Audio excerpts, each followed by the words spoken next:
They do not necessarily represent the views of the advertisers, management, staff, or ownership of WCTC. This is the show where Jersey matters. From politics to entertainment, from social issues to lifestyles, from newsmakers to pop culture. If it's Jersey, it's on Jersey Central with Bert Barron. Learn it, know it, live it. On the new Talk Radio 1450 WCTC, the voice of Central Jersey. It is 7:09. Welcome to hour number 2 of Jersey Central on the new Talk Radio 1450 WCTC, the voice of Central Jersey. It is Bert Barron. Good to have you aboard. Of course, we got our contest coming up a little bit later on this morning. Last chance to win a pair of tickets to see Rhythm in the Night at the State Theater in downtown New Brunswick, which is coming up on St. Patrick's Night, and your chance to win is on the way. Hey, coming up next week, a conversation with the Clarks presented by WCTC. I'll be hosting the event at New Jersey City University in Jersey City at the beautiful Margaret Williams Theater. You can visit our Facebook fan page and reserve your free tickets for the event that features the first family of track and field. We spoke earlier this month with four-time Olympian Joetta Clark-Diggs. Yesterday, we spoke with world-renowned collegiate and Olympic coach J.J. Clark. And today's guest on the Raritan Bay Medical Center Jersey Newsmaker Hotline, five-time Olympian Jearl Miles Clark, who joins us this morning as we continue our interview series. Hey, Jearl, good morning. It's Bert Barron. How are you? Hi, Bert. Good morning. I'm well, thank you. Good, good. Great to talk to you. We're so excited for the event coming up next week. A conversation with the Clarks. It'll be Joetta Clark-Diggs, Hazel Clark, J.J. Clark, and, of course, you are going to be there, the first family of track and field, and talking about excelling in sports and excelling in life and success on and off the field. And it's going to be a great event. But if you could just talk, Jearl, about your experiences. Let's start with the Olympics. 2 gold medals. Which city, which Olympics did you win the gold medals?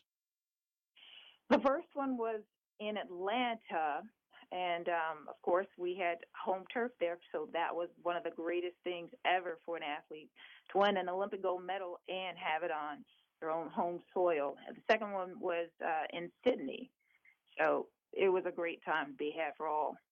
Yeah, I mean, talk about one, you're going just right to Atlanta, Georgia, and the other one was halfway around the world to be able to compete in that. And what was that moment like for you, Jearl, when you crossed that line and you looked up and saw that you had finished first and won the gold medal? And does it jump right into your mind immediately that, oh, my God, I'm the best in the world at what I do? What was that moment like for you?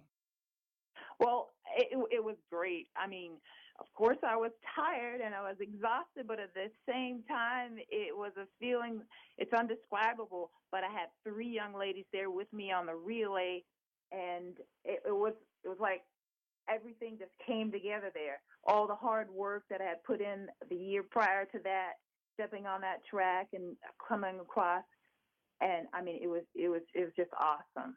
Is there a sense of accomplishment that says, wow, all these years of all the countless hours and how much of my life I've dedicated to this, this is what I've worked for, and I've made it. I've made it to the top of the mountain. Does that kind of play in at all, too? Yeah, I mean, we come to the Olympic Games every 4 years. It's not just the year before the Olympics. I mean, there are 4 years leading up to this one moment, and it's not like, okay, I can mess up right here.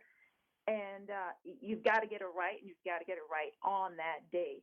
And that's 4 years preparing for that. So when you come across that finish line and you're like, oh, my gosh, this everything was worth it.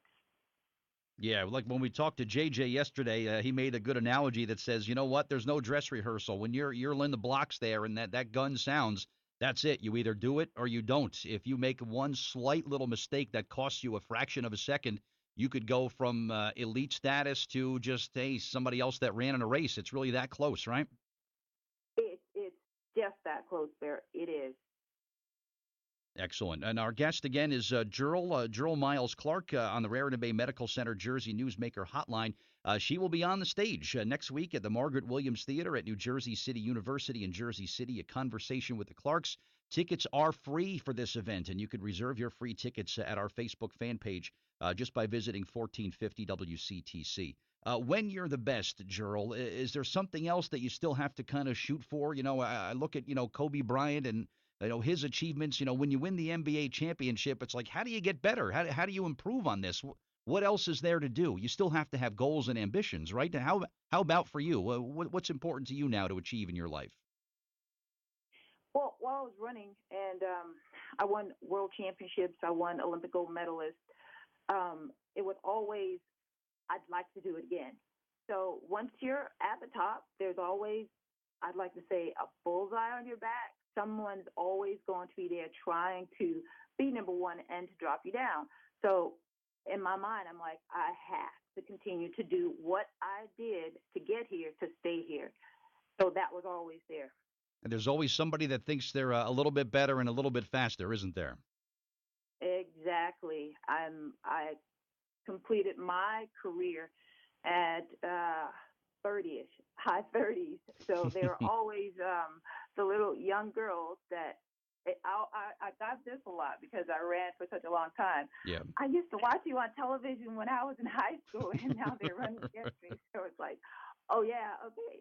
But I'm still gonna go out there. I'm gonna put my spikes on. I'm gonna lace up. I'm gonna work hard. And you can try to beat me if you'd like, Yeah. but I'm still gonna be there. Yep. Good luck with that, of course. Exactly. But 12-time world championship finalist, and to this day holds the American record in the women's 800 meters, and she's also an inductee into the National Track and Field Hall of Fame in 2010. For what our Olympic runners now, Jearl, for what they're gearing up and getting ready to go to Rio this summer, where are they right now in terms of their training and preparation leading up to the games this summer? It just depends on what their coach has decided that they want to have them to do. Some athletes are gearing up for the National Indoor Championships right now, and there's a World Indoor Championships that are going to be held on U.S. soil this year. And then they have the athletes that will bypass the indoor season just specifically to train harder through this time to get ready for the Olympic trials, because that's one of the hardest meets, one of the hardest events, I believe, in the world to make the Olympic team, the U.S. Olympic trials. Still a vested interest, obviously. Do you keep an eye on what's going on with the Olympic team and track and field around the world? I do, especially since my husband is coaching a few athletes trying to make the team, especially Chanel Price, who is the reigning world indoor champion in the 800 meters. So she's here in Connecticut training and gearing up for the Olympic trials to make her first Olympic team. Wow. Well, very exciting to her. And, of course, good luck to JJ also training these elite athletes, which is real special. Does he come to you for advice, Jearl? He really should. He does come to you for coaching advice once in a while, right? Sometimes he'll ask, what do you think about this workout? What do you think she'll think? Or what do you think that they should feel at the end of the race?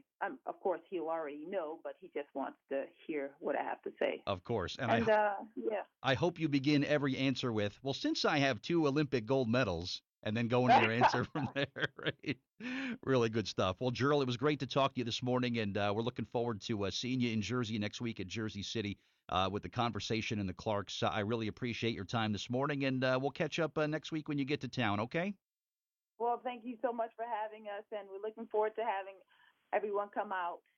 It's going to be a great night. Thank you again, Jearl. Have a great weekend, okay? Thank you. Bye. All right, take care. All right, Jearl Miles Clark, my guest on the